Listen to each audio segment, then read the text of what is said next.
ഇൽമ പഠിക്കുക എന്നുള്ളത് നിസാരമായ കാര്യമല്ല. അല്ലാഹു പറയുന്നു, യർഫഇല്ലാഹു അല്ലദീന ആമനൂ മിൻകും വല്ലദീന ഊതുൽ ഇൽമ ദറജാത്ത്. നിങ്ങളിൽ നിന്ന് വിശ്വസിച്ചവരെയും ഇൽമ പഠിക്കുന്നവരെയും അല്ലാഹു സുബ്ഹാനഹു വ തആല ഉയർത്തും, അവർക്ക് ഉന്നതമായ പദവികൾ നൽകും. അതുപോലെ തന്നെ അല്ലാഹു പറഞ്ഞു, ഇന്നമാ യഖ്ഷല്ലാഹ മിൻ ഇബാദിഹിൽ ഉലമാ.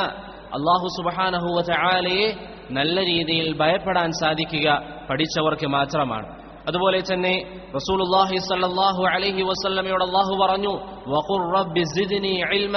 പ്രവാചകരെ, അല്ലാഹുവിനോട് കൂടുതൽ ഇൽമ തരാൻ താങ്കൾ ദുആ ചെയ്യുക. വേറെ ഒരു കാര്യവും അധികരിപ്പിച്ചു തരാൻ നബി സല്ലല്ലാഹു അലൈഹി വസല്ലമയോട് ദുആ ചെയ്യാൻ അല്ലാഹു പറഞ്ഞിട്ടില്ല, ഇല്ലൽ ഇൽം, ഇൽമല്ലാതെ. നബി സല്ലല്ലാഹു അലൈഹി വസല്ലമയുടെ ഭാര്യ പറയുന്നു, എല്ലാ ദിവസവും ഫജ്റിന് ശേഷം നബി സല്ലല്ലാഹു അലൈഹി വസല്ലം പറയും, അല്ലാഹുമ്മ ഇന്നി അസ്അലുക ഇൽമൻ നാഫിഅ. അല്ലാഹു എനിക്ക് ഉപകാരപ്രദമായ അറിവ് നൽകണമേ എന്ന് നബി സല്ലല്ലാഹു അലൈഹി വസല്ലമ തങ്ങൾ പറയാറുണ്ട്. അതുകൊണ്ട് പ്രിയപ്പെട്ടവരെ, ഇൽമ പഠിക്കുക എന്നുള്ളത്, ഇൽമിന്റെ മജാലിസുകൾ എന്നുള്ളത് നിസാരമായ കാര്യമല്ല. റസൂലുള്ളാഹി സ്വല്ലല്ലാഹു അലൈഹി വസല്ലം പറഞ്ഞു, മൻ സലക ത്വരീഖൻ യൽതമിസു ഫീഹി ഇൽമൻ സഹലല്ലാഹു ലഹു ബിഹി ത്വരീഖൻ ഇലൽ ജന്ന. ആരെങ്കിലും അറിവ് പഠിക്കുന്ന ഒരു മാർഗത്തിലേക്ക് പ്രവേശിച്ചാൽ സ്വർഗത്തിലേക്കുള്ള ഒരു മാർഗത്തിലേക്കാണ് അവൻ പ്രവേശിച്ചിരിക്കുന്നത്.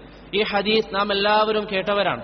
ഇവിടെ പലരും ശ്രദ്ധിക്കാതെ പോയ ഒരു കാര്യമുണ്ട്. നബി സല്ലല്ലാഹു അലൈഹി വസല്ലം ഉപയോഗിച്ച വാക്കെന്താണ്?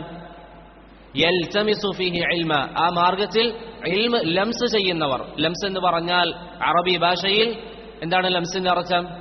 അന്ധനായ വ്യക്തിയുടെ സ്പർശനത്തിനാണ് അറബിയിൽ ലംസ് എന്ന് പറയുക. അന്ധനായ ഒരു വ്യക്തിയെ സംബന്ധിച്ചിടത്തോളം ഒരു കാര്യം അവൻ സ്പർശിക്കാൻ ഉദ്ദേശിക്കുന്നുണ്ടെങ്കിൽ അതിൽ ചെറിയൊരു ഭാഗം സ്പർശിച്ചേക്കാം, ബാക്കിയുള്ള അപ്പുറവും ഇപ്പുറമൊക്കെ ആയിരിക്കും അവന്റെ കൈ തട്ടുന്നത്. നബി സല്ലല്ലാഹു അലൈഹി വസല്ലം പറഞ്ഞു, ആ ഒരു ബന്ധമാണുള്ളതെങ്കിൽ പോലും അല്ലാഹു സുബ്ഹാനഹു വ തആല സ്വർഗത്തിലേക്കുള്ള മാർഗം നൽകും.